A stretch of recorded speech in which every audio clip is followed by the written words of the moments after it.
Breaking news. Je dirais pour commencer, il faut tenir compte du fait que c'était au lendemain de la chute du mur de Berlin, que l'ordre du monde avait changé, que le gendarme de l'Afrique, qui était la France, qui préservait l'Afrique pour le monde occidental, n'avait plus la même utilité, n'avait plus la même légitimité aux yeux de certains, à la corne orientale de l'Afrique, et que d'autres, ou les mêmes, ont souhaité rentrer au riche Congo voisin par la porte du Rwanda. Et pour ce faire, il fallait faire sauter les Français et le président Biramuna, qui était allié des Français, pour pouvoir s'attribuer les richesses du Kivu et du Congo.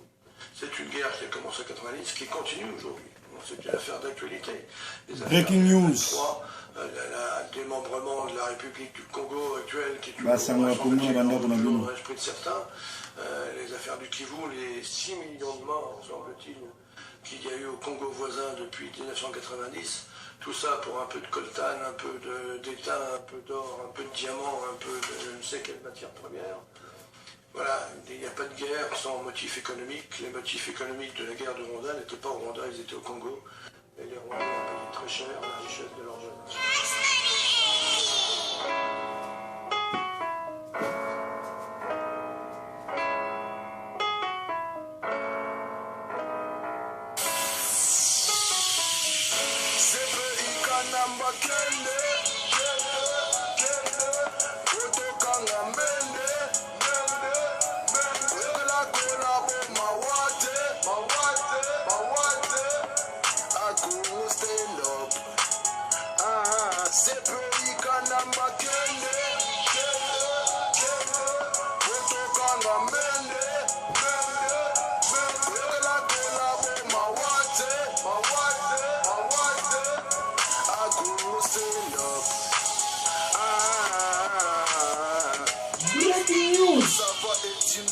Je suis chargé, général rebelle, je dois vous flasher.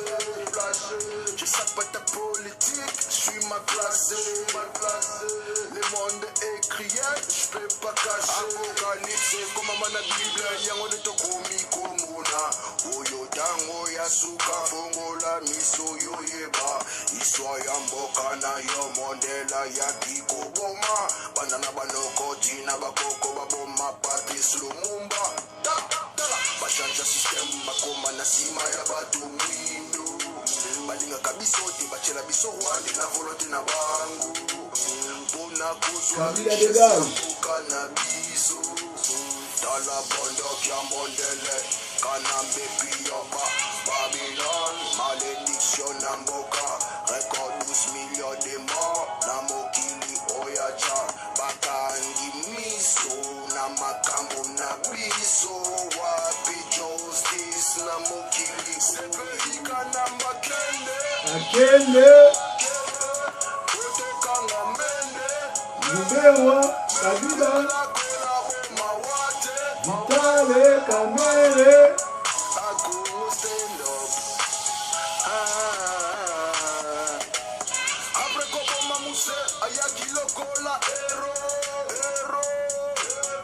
Zoka Sande Escroc Assassin Mache Sande Zoka Mboke Sana Defo. Laurent Kabila Asalaki Kungule. Kasikalambe Asali Rwande. Associé ya Kagame. Museveni Massacre zoko continue. Kontana badia ma prie. Badone si pas na ma confiance na papille. Laissez tranquille mon peuple. Stoppez le massacre. Stop immédiatement. Stop na ma violée. Stop immédiatement. Kanambe we go fight. Fuck a hypocrite. It's been a long time I see my people stay down. Kikala biso moka. Sina yona ye promi na suka. Prison. Gentil. Pas un truc libre. RAP à tous les victimes. Qui protège mon pays. Comment people need to stop with the bullshit and look out the world enemy. Nous voulons un soulèvement populaire. Congo stand up. Kabila dégage. Ingeta Kabila dégage. Soulèvement populaire le 19 septembre.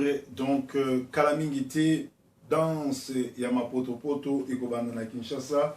Vous allez déjà na breaking news. Alors, basango na biso alelo. Ezali basango wa Congo na banda kuna bino. Oyo proverbe 30-30 ayi la rabino. Alors, tokei na sommaire ya lelo. Vous allez na breaking news basango ya lendi. Les intellectuels congolais prostituent leur titre académique en soutenant l'occupation rwandaise. Baimboka batanga kelasi mingi baza kosala kindumba ya batitre oyo bazwi na kelasi na ko soutenir ba Rwandais assassin Robert Kabila, Vital Kamerhe Bisengimana pe groupe wana nyonso tu boyebi oyo baye ko envahir mboka. Bako futaka atandele. Didier Etumba, un général sans autorité, sans influence, ce général féminisé a raté d'être Al-Sisi du Congo. Mal aimé, impopulaire, incivique, un jour à regretter. Alors Didier Etumba a aussi la commerce monene, oyo azali formé na mapinga na biso na Congo mobimeza na mutazana ba titre lokola été, azali général oyo azali incivique, oyo azali sans autorité, sans influence, général moko akoma mwasi pe ba Rwandais ba matelaye. Population lingi était azape impopulaire pour aza incivique, moko ezali a ko regretter rôle à jouer na occupation rwandaise. Ndenge babomaki Mbuza Mabe, ndenge babomi Mamadou, lobi pe bako bomaye na ba oyo nyonso ya ba Congolais à solo bazo soutenir batu o bazo boma pa Congolais. Alors tous s'organiser, tous soutenir batu baza na Kinshasa parce que na Kinshasa vous voyez bien que Kanambe na Amina e Vital Kamerhe bakei komikanga na kati ya kantia chikuna na cité ya Oya pour ba comploter contre l'État pour que Kanambe atika na pouvoir malgré aza Congolais, malgré asali 15 ans au pouvoir a échoué lamentablement, a bomi plus de 20 millions de Congolais. Bango balingi atika la me ba Congolais baso s'occuper na makambozo le kakunate ba Congolais ba se fixer date kaka moko le 19 septembre oyo ekozala benda bika pe lisusu lelo na tongo bolamuki bogi ke Kamerhe na groupe na ye babimi na kati ya o bango bazo benga ngo dialogue mais ali dialogue tezali congrès ya PPRD. Alors Kamerhe abimi ezali non événement pour biso totinda Kamerhe ki ndikunate et soki Kamerhe abimi bo ndimelanga eza pour l'intérêt ba Congolais teza susu j na bango ba Rwandais bazo sala meturo bakokoka biso te. André Kimbuta asilisi famille na ye mobima na ko boma na kisi aboma famille na ye tout mwasi nabana nabandeko na ye. André Kimbuta aza na frère te sœur te o baza tata mo mama moko bongo mbongo to sala kana mokili za poto lia nabandeko na biso na ba mama na biso soki tozolekisa bandeko koboma bango mbongo ngo to lia kona nani Maréchal Mobutu bongo ba konza minene lokwa ba Kadhafi bazalaki na bambongo ebele bakufa bakenda batikango ete ya ba oyo balingi mbongo mingi. Kamerhe le collabo Caméléon a quitté congrès na bango eza non événement pour Congolais azolandela congrès na ya PPRDT oyo salama na pembe na Kantiachi. Congolais azozela kaka le 19 septembre akende kobenga na Kabila na ba collabo nyonso. Alors biso batu ya majorité te mais batu ya oyo bazobenga rassemblement namoni bozo kende ba prière namoni bozo kende ba nyonso eza malamu mais to bana ko former peuple ko préparer peuple pour le 19 septembre parce que eza bitumba monene o soki tolongi ya mote biso totikali ba esclave libela esengeli peuple azala préparer pour te mokolo wana banda le 19 tito ke koma décembre Kabila ou azala kufi ou bakundie ou apakati mbango. Donc breaking news aussi sango na basango ou ya religion ou ya communauté basango o nazo pesa ezali pona église armée de l'Éternel ou ezali dirigé par général Soni Alors, Basangonio surtout à armée de l'Éternel, message japonais bino. Bino nyo surtout bozakuna boye bango que pasteur Sony aza pasteur ou formanga, pasteur oyo alansanga, naza reconnaissant na ya bali sanga naza na nyoso, mais nazo sala makambu oyo ya te ya kibiso na école de ministère babengi yango opposition constructive pe ko sauver ba vie ya bato ebele ndenge Ephésiens 5 1 à 11 lobi bima na kati bato mabe dénoncer le mal. Mais nazali awate pona ko humilier ye to ko finga ye parce que papa aboti yo, papa akolisi yo, o devoir ye vie. Mais soka komi ko boma bato, il faut protéger vie à bato wana pour biso toza ba sentinelle nzambe rotuna ka biso vie ya moko na moko.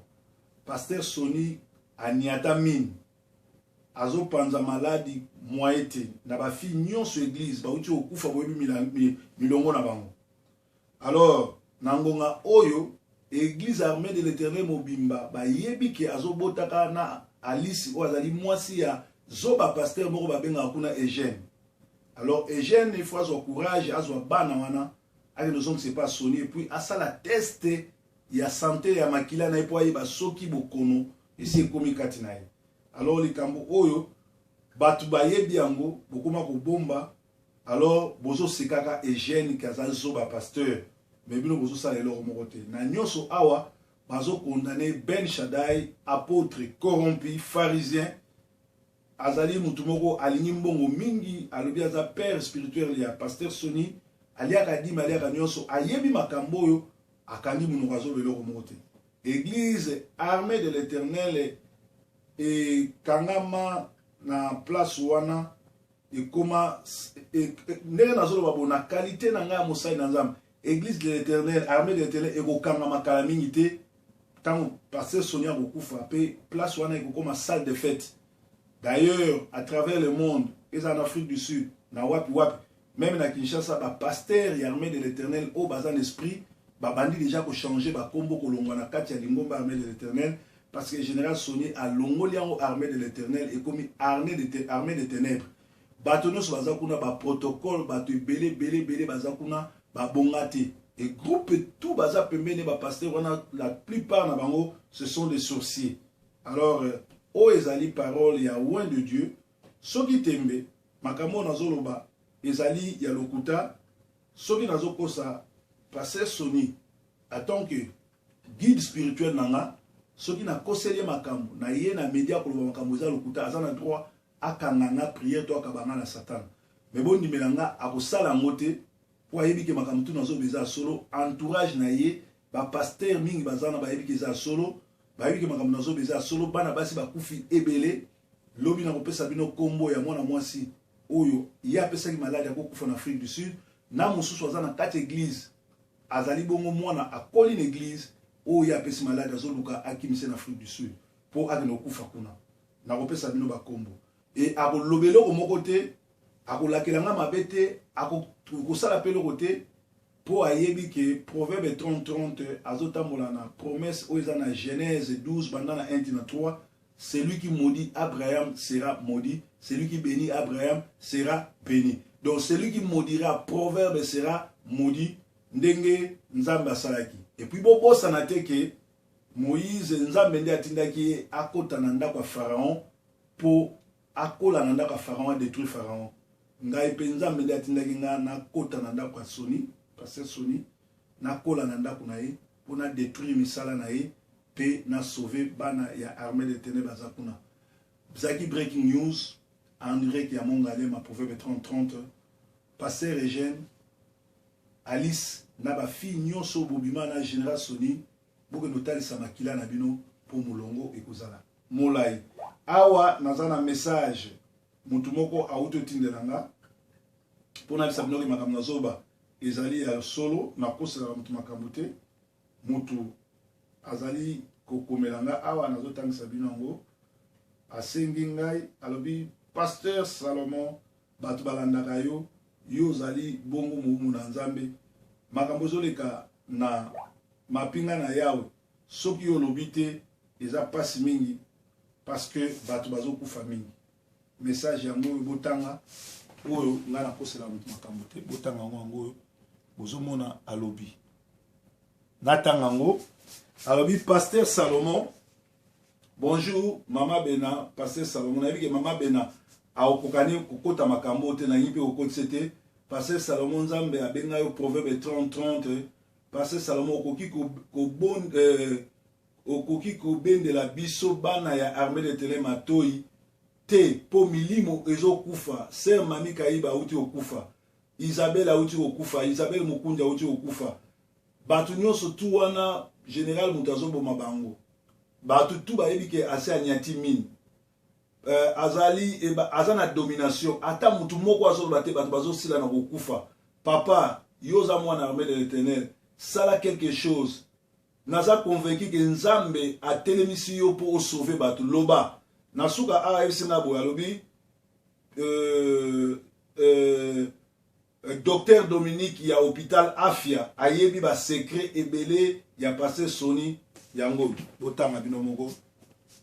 Docteur Dominique ya hôpital Afia na Kinshasa ngaza akunate ayebi ba secret ngonga ngoyo mwana na mwana bendana mutu asani ya timina niko kufa ye moko te azoboma, c'est-à-dire aza serviteur de diable azo freiner bato bo bendana piololo breaking news